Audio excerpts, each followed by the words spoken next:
Social media is becoming an outlet for a variety of purposes and offers society the freedom to share thoughts, opinions, and pictures. But when is it not appropriate to share things publicly? News 8's Sarah Tamer is here to tell us more. Eric, depending on who you are, you may enjoy sharing every possible moment on Facebook, or you may choose to keep some things private. But when it comes to sharing moments in the hospital, that's where some choose to draw the line. I sat down with hospital officials today and spoke to some patients about whether it's okay for friends and family to post pictures of their loved ones at the hospital without their consent. I'm sure they wouldn't want their picture taken at that point in life. It's still a matter of opinion, but when it comes to some area hospitals, it may become a rule.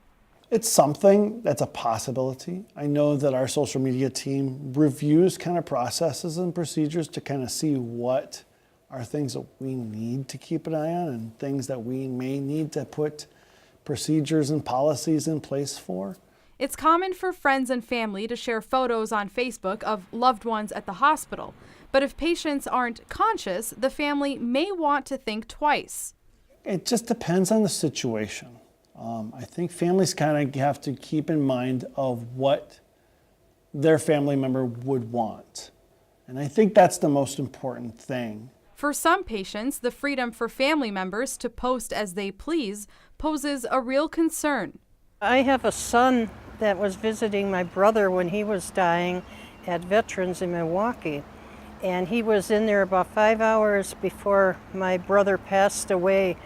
And for some reason, my son decides to take a picture of him at the very worst thing that you could ever look like when you're dying. It's a trend among many, and a trend that some say is unethical. I see no reason to do that. He had it on his phone camera, even taking it on that, not putting it on social media. What do they want, a remembrance of how bad they looked then? But hospital officials say even though families may want to really think about what they're posting before they do, it's important to keep one thing in mind. There's things that families do for reasons.